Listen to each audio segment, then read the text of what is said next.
Hello again, lads. This time we're doing another lore video on something that I created again, so as always, thank you for the support.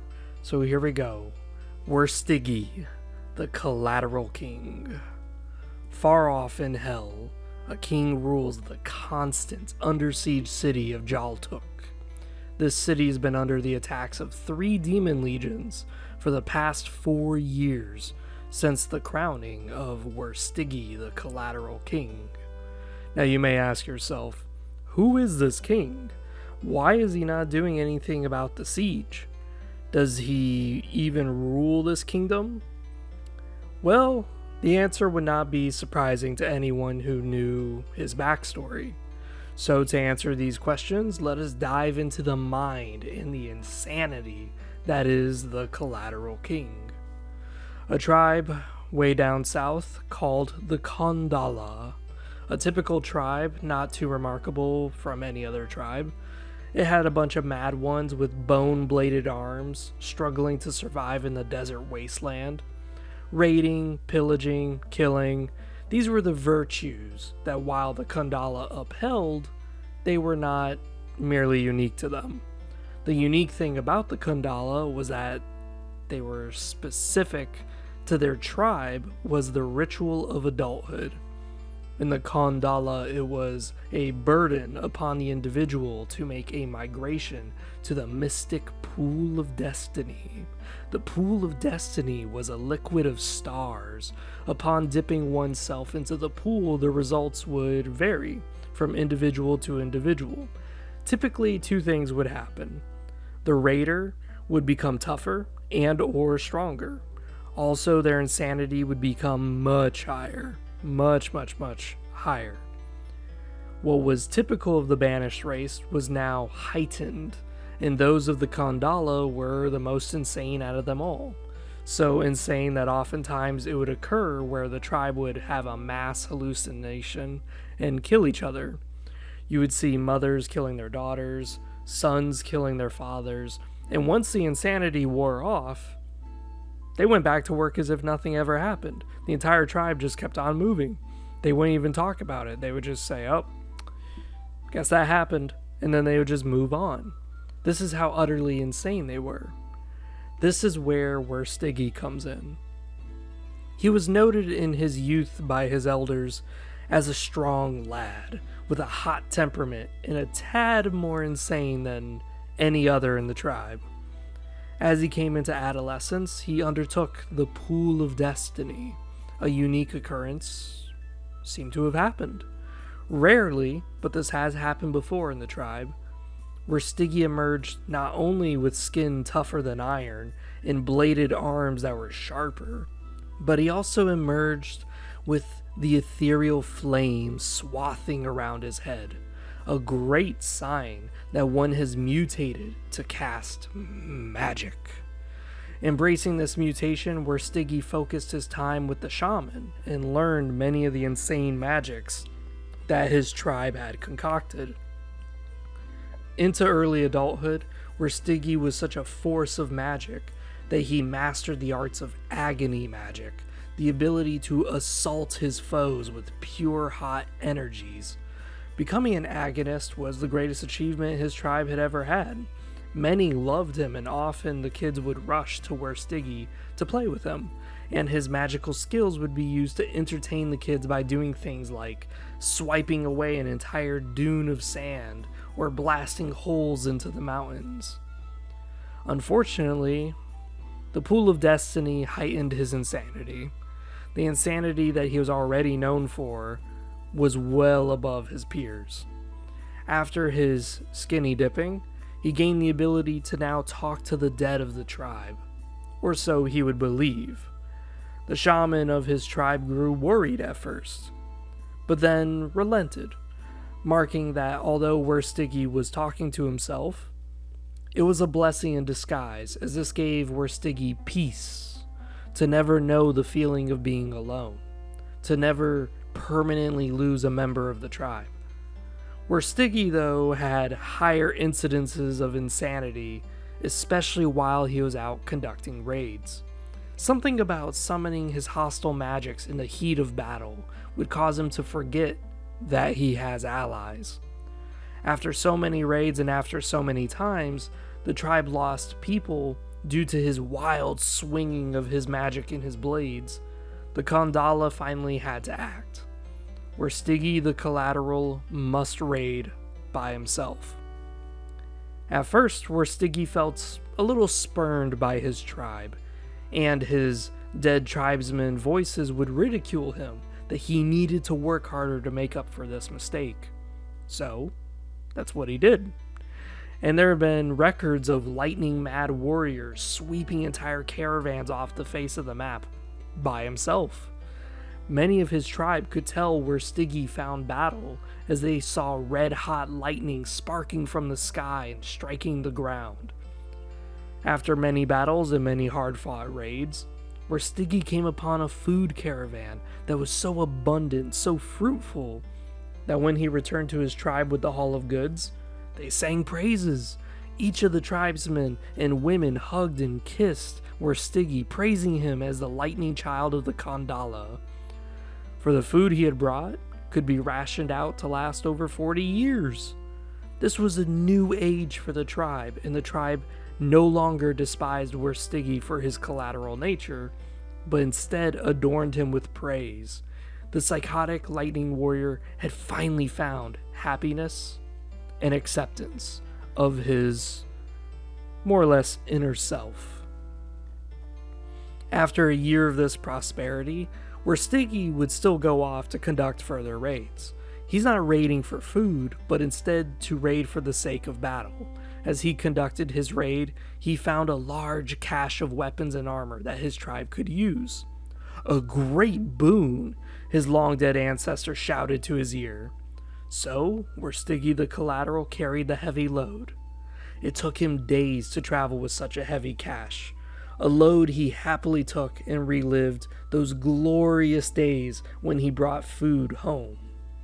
But as the days grew longer, the voices in his head multiplied and became angry, shouting at him to hurry up and get home quickly. But he ignored the voices, muttering to them that he must bring this haul back home, or else it will be lost among the sands. After days out in the hell deserts, he finally came home. Tents destroyed. Corvmen swooping down, pecking the dead remains of his once family. The tribe was destroyed. Wrrstigi fell to his knees. The children he played with split in half by axe chops. The women who flirted with him, heads were split in twain by crossbow bolts. The men that he would drink with and be merry with, torn asunder with their intestines being swallowed by the Corvmen. Wrrstigi fell to his knees, and the lightning child of the Kandala wept. He clawed at his ears with his bone arms as the voices of his dead tribe screamed in agony at how he has failed them. He was the destined one to bring his own tribe to ruins. He was the child that should never have been. His head swirled with mad voices of the dead. Wrrstigi the Collateral clawed himself to his knees. Weeping, he screamed at the voices loudly to scare the Corvmen away. As he did so, he noticed a banner. This was unmistakable. It was a solid black flag. The solid black flag of the king of Jaltuk. Jaltuk's king was Sarpedus the Black, known collectively by all as the Raider King. He would typically conduct raids on weak targets that have proven to be trouble or worthy of the endeavor. Many in Jaltuk hated Sarpedus as he was not a true warrior like the great lodges of Jaltuk. They strived conflict in a tough, hard-earned fight. But with the Raider King, they only got pitiful fights at best. This has led to an accumulation of the demon legions, as the strong targets would be avoided. Wrrstigi swelled with hatred at seeing the banner. He screamed to his dead tribe, "I will kill Sarpedus. I will avenge us." Wrrstigi painted himself in solid black, carving the name of his tribe, the Kandala, onto his chest, abandoning all of his armor and going on a warpath to Jaltuk, wasting no time in finding the battle within the city. One man, a single mad warrior. The guards who saw him at a distance just sighed as he was charging their gates. They just simply loaded their bows to take him down from afar. He was just a typical tribal, poorly armed, not even armored, and riddled with insanity. Nothing about Wrrstigi was worth the guards closing the gate or arming the men. That is, until they let loose their arrows, and Wrrstigi turned into pure lightning, darting through the volley. Swirling like a tornado, he cut 5 men in a single blow. He charged directly into the city, cutting, zapping, dismembering. The bloodletting began. Warriors of all 3 of the great lodges marched out trying to face this warrior, but all too many died before they could pull out their weapons, and those with their weapons drawn died before they even knew Wrrstigi was already on top of them.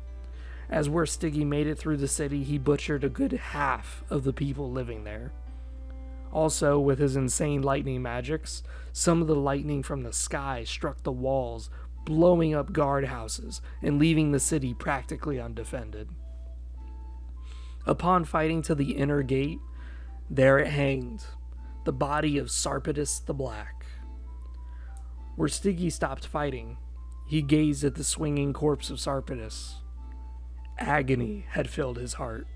The 3 great lodge leaders stood atop of the inner city walls, where the corpse hung.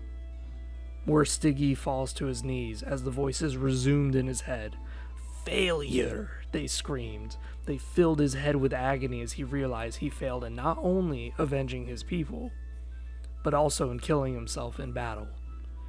The 3 leaders of the great warrior lodges exited the inner gates, seeing that the threat to the city has fallen into a fetal position, crying and muttering to himself.